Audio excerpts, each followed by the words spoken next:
Carlee Russell. Some of you may be aware of who she is. You may even know the name. You may have heard it in the past week or so.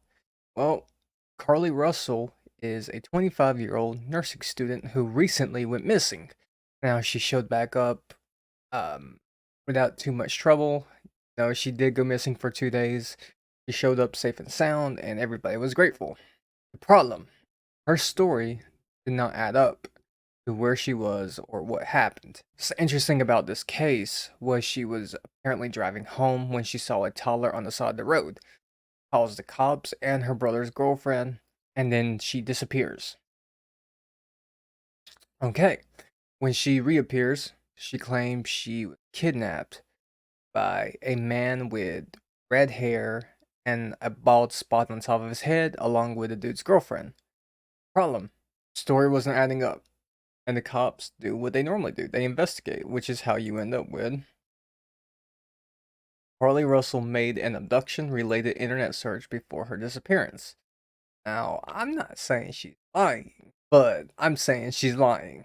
The Alabama woman who went missing for 2 days last week searched online for information about Amber Alerts, local bus tickets, and the abduction-based action movie Taken before her disappearance.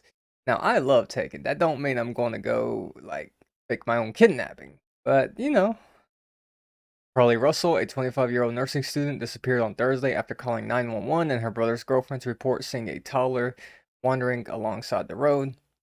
Police say they still have no evidence of a missing toddler nor any reports of such a sighting by other drivers along the stretch of the road. First responders who arrived at the scene minutes after the 911 call found Russell's car, as well as her personal belongings, including her wig. Okay, that's just random. A cell phone and purse, but no Russell. Then on Saturday, 49 hours after her initial disappearance, she returns home.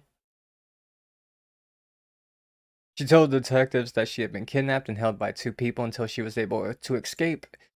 Now, what they don't say here is she escaped multiple times. And she apparently walked her whole way home. So she somehow knew where she was and knew how to get home. That's unlikely at this point, really. It really is. There are many questions left to be unanswered, but only Carlee can provide those answers.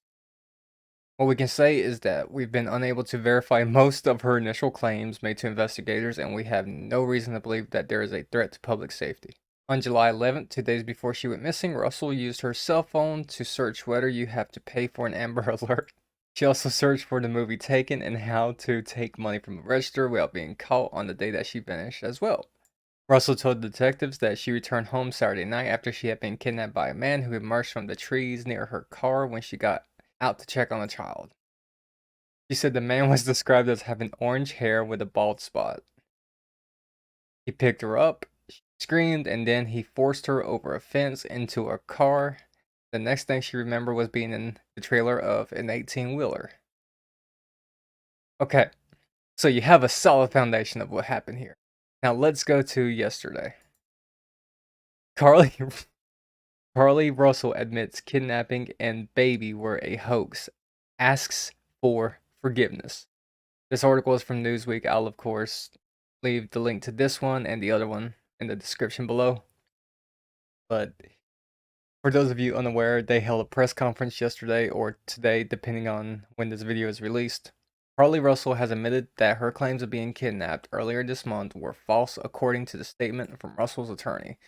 The statement sent to Hoover Police in Alabama by Russell's attorney Emery Anthony was read aloud by the Hoover Police Chief Nick Derzies during a press conference on Monday.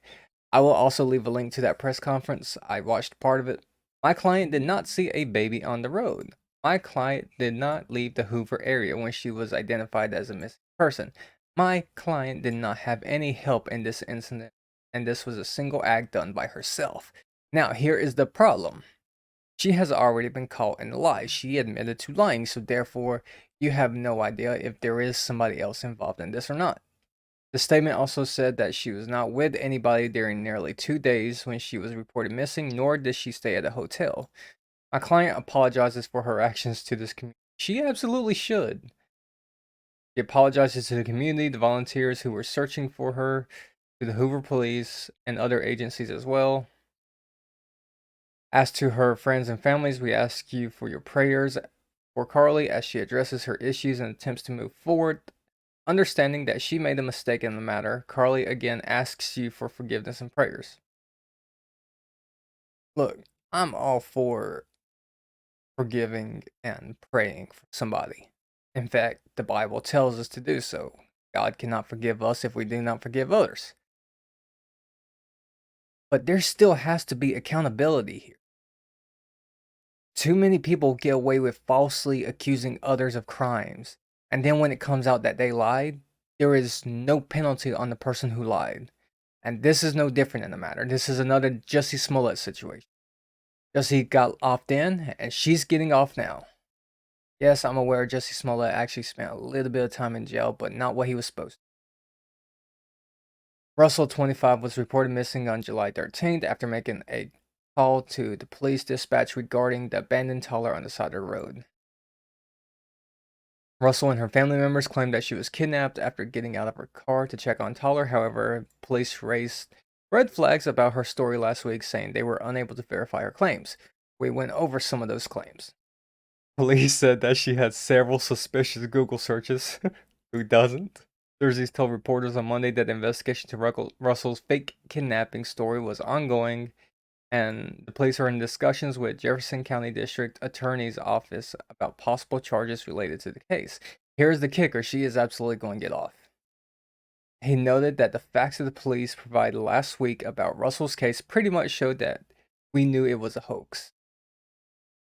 The sad thing is that, again, there were so many people that were involved and took this thing very seriously, because it is a serious thing. You can't just make an allegation like this. It can cause a lot of trouble. And I have my own thoughts, and I hope I'm wrong on that, on why she would do something like this. I sincerely hope I'm wrong. I'm just having a lot of Jussie Smollett vibes coming from this one.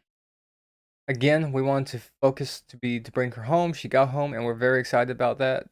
You know, it is what it is. No, it is not what it is.